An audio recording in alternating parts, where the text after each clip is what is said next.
Hi, welcome to Gays Planet, the podcast where two boyfriends kiki about all things K-pop. I'm Miles. I'm Andy. And we are talking about lots of fucking girl groups today. Girls never die. Until they do. We are going to go to Gay Watch and just briefly hit on some things that I am solo watching. I am hearing in the background while I prepare lunch. Then we have a very important Gay View to talk about. Air. Followed by Comeback Corner. There's a lot in the corner. We'll see what I keep and what I cut. And then I don't even know if we have time for a question. And then we out. So buckle your seatbelts, kids.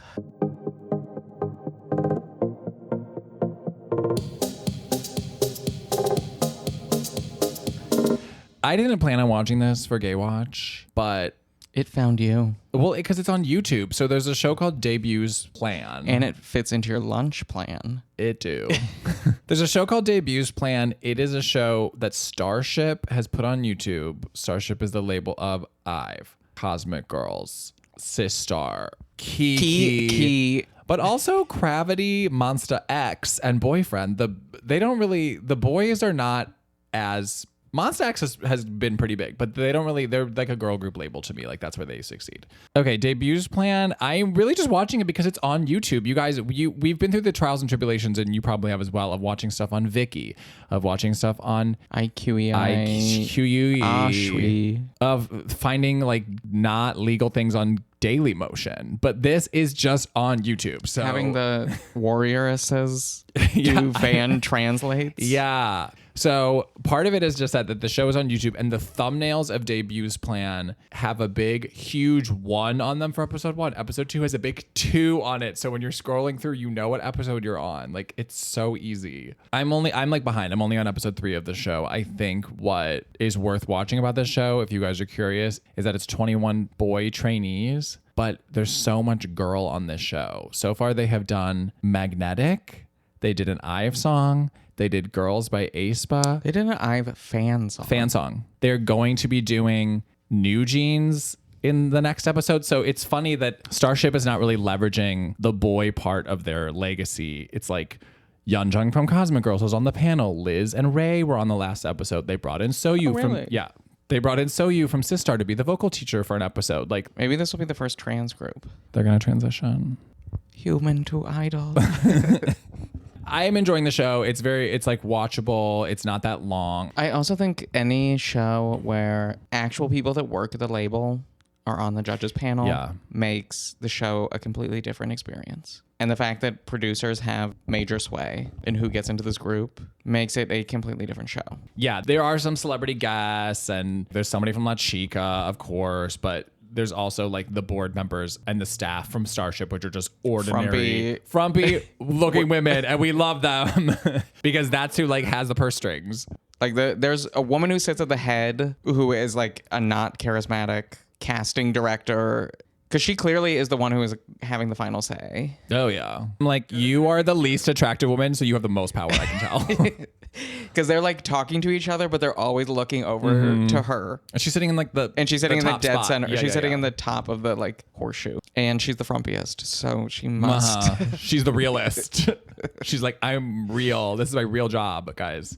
Yeah, I'd recommend the show. I think there's a lot of good trainees, surprisingly. Like, I think after some of the other shows we've watched, there's like a lot of people that can sing and dance. There's some interesting vocal tones. Oh, yeah. When I'm hearing it, and you said these are the dancers who are being forced to sing, I was like, oh, these could be singers. Yeah, there's not as much like tomfoolery, people that really can't do anything as a Planet show. It's like most of these people have had some training under Starship. There's some good little twists and turns. The theming of the rounds makes sense. And like I said, they're just like performing all these girl group songs. So, and you said people are strategic? Yeah, there's people both good at strategy and Kyra bad at strategy. So that's Debut's Plan. It's on YouTube. I think it's like worth a watch. The only other Gay Watch recommendation is 50/50 is gearing up for a comeback right now, and they released 3 perfect crime trailers, which are very well shot, scripted, and acted, and funny as them as like spies prepping for a mission. It's like, it's camp. Whoever's running that label might be abusing them, but he's turning out some good stuff. Worth it. It's totally worth it. It's so worth it. These videos were great. Yeah. And then it all led up to a lyric very video, cheap looking lyric video, which looked like the ending credits of Death Note. Yeah, like Everyone thought they were gonna like drop a pre-release video and it's just like a bad lyric video. We had like a countdown at home to be like, okay, on Monday morning it's coming out, and then it's just a lyric video. So it was, I would say, an amazing gotcha moment. Yeah, it was like, anticlimactic for real. I guess we'll see it pay off with like, this is just the pre-release, so I think with the full rollout, we'll just pause for 2 weeks and wait for the continuation of what we got excited about.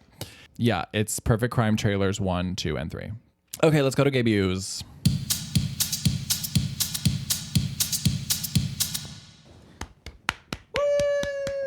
Thank you so much.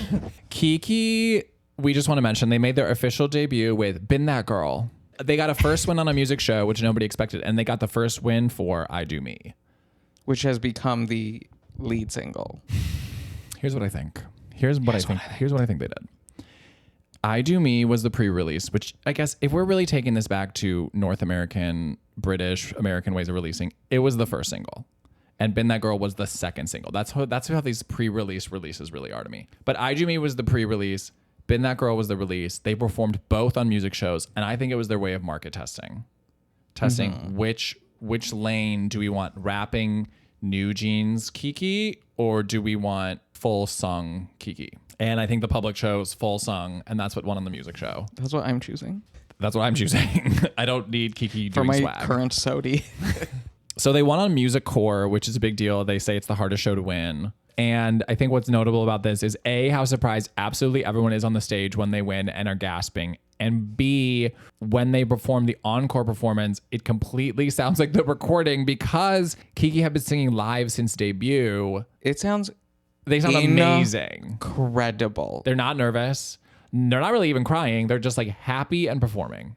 Like their encore was better than most groups live singing. We get to record 3 times because you're used to people going like magnetic. Yeah, I'm kind of over them crying. I'm like, just be happy. That's what I want to see.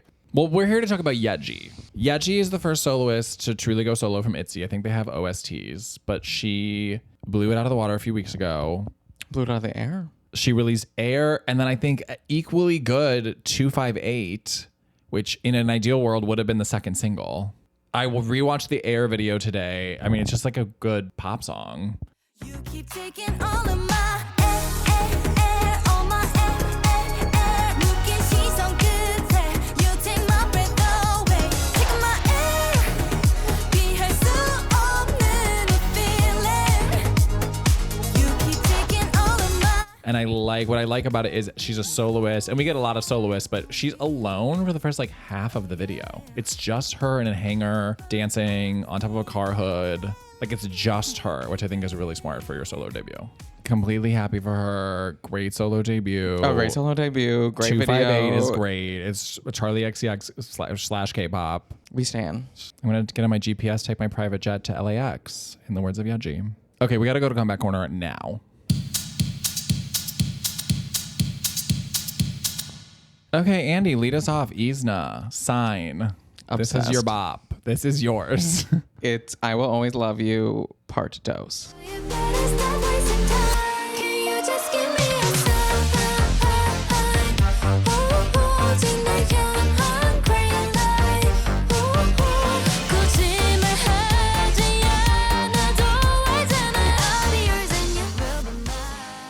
The girls feel more relaxed and like they're actually having fun. They feel relaxed. Well, Coco always feels relaxed, but everyone else, Coco is always having fun, but everyone else kind of like joining her now. Some of the other songs that we listened to this week, it could be anyone singing the song, but Sign by IZNA, every person sounds different. And if you know what their voices are, I was just listening to it at the gym and I was just like, oh, okay, well, this is clearly like StayC singing. Now Mai allegedly is singing currently. Chorus queen.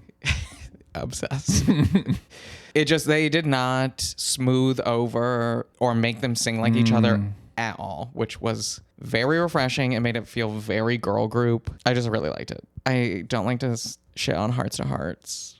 But Hearts to Hearts, like that could have been one person singing the entire thing, and like we would have like no the Hearts idea. to Hearts hate podcast. No, but I listen to that song a lot because I think it's fun. But that just sounds like one thing scanned and copied. Yeah. But this was like 6 girls that sound different. Okay, I do want to bring up NiziU. because we've never talked about them on this show, but we like love them and we watched NiziU Project and now they finally have a Korean comeback, so we have an excuse. But the Korean comeback is bad. So NiziU, their Korean debut was with Heartress, and then they just came back a year and a half later with Love Line, and it's just not it.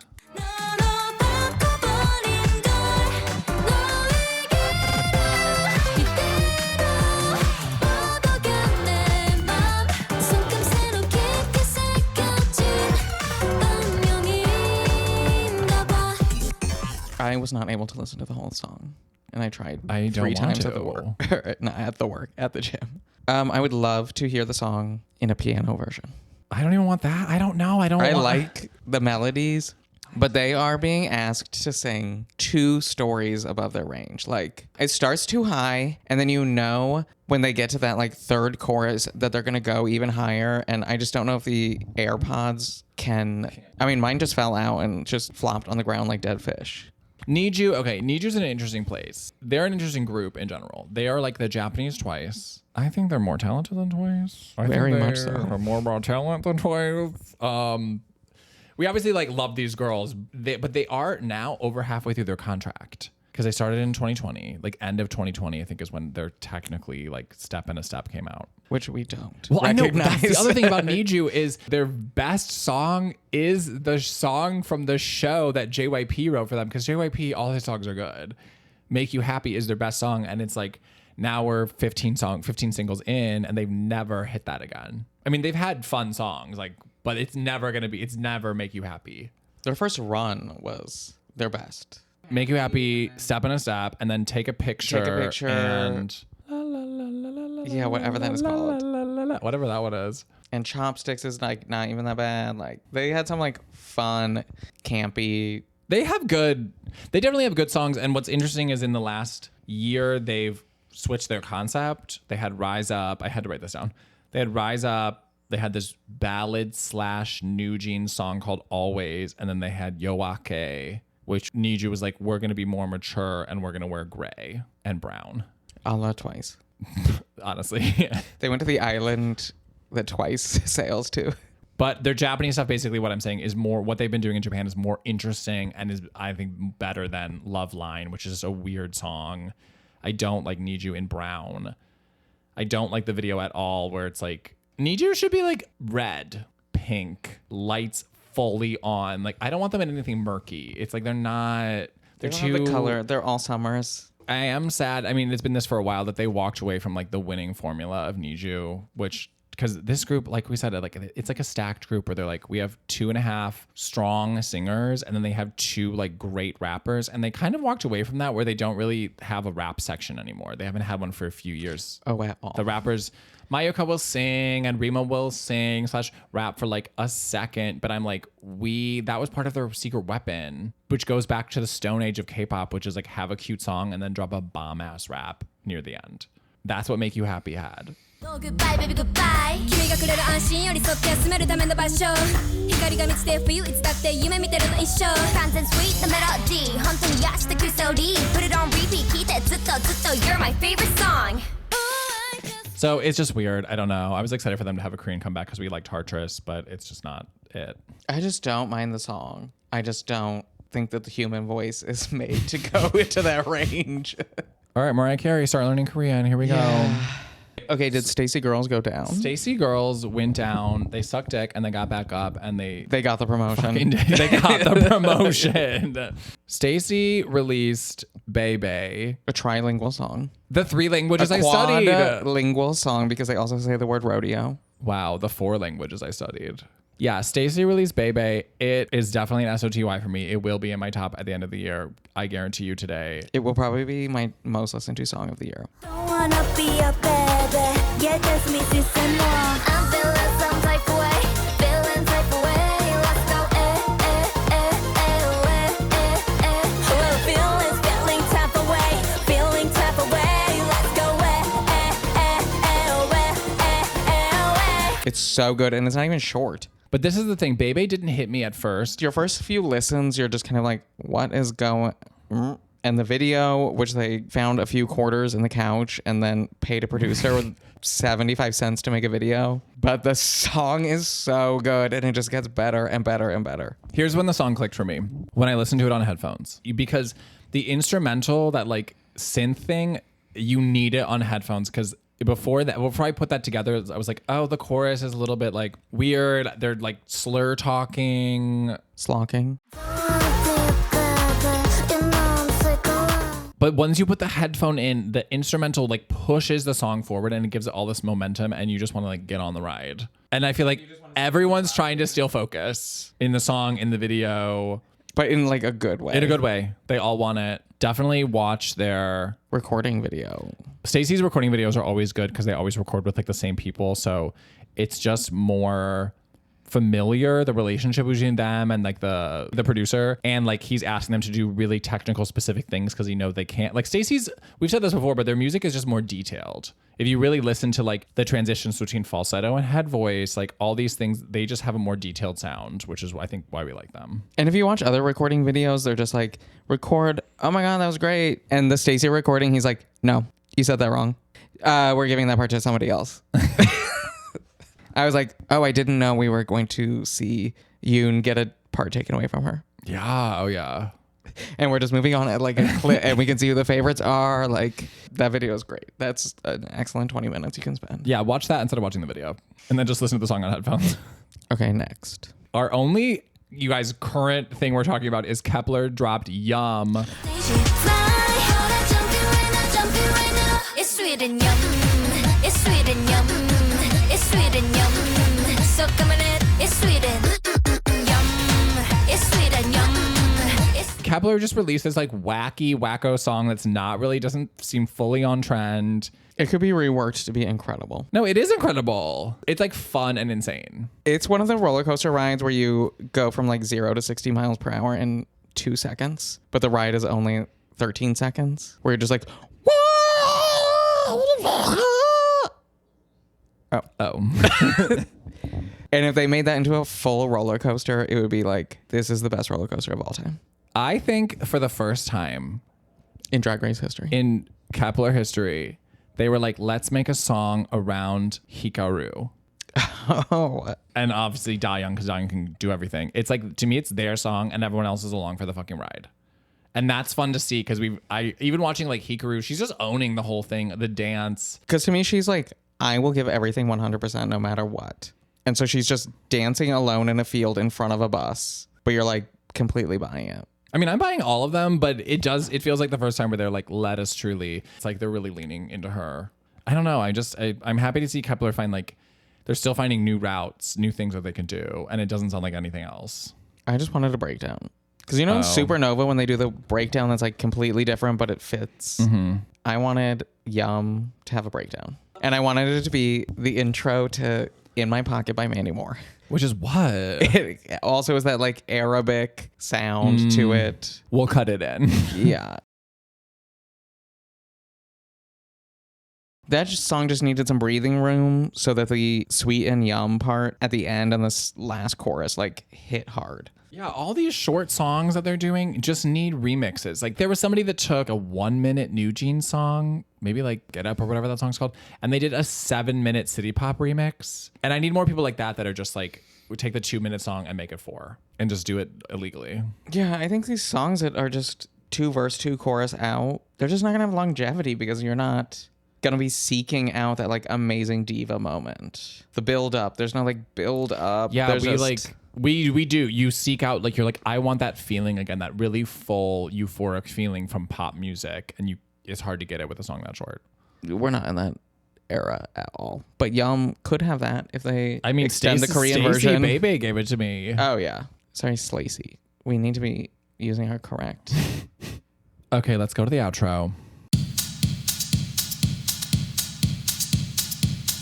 We skipped the closing question this week because I know there's not going to be enough time in the edit. But that's the end of the show. We are going to send you out on a song. But before that, you can follow us on Instagram at Gays Planet Pod and leave a rating for the show. Be the first person to ever do that and tell your friends. So in this deluge of girl group comebacks, our outro is one that you might have missed. Say My Name is the group with Hitomi from IZNA and 6 other girls. And their debut song sucked.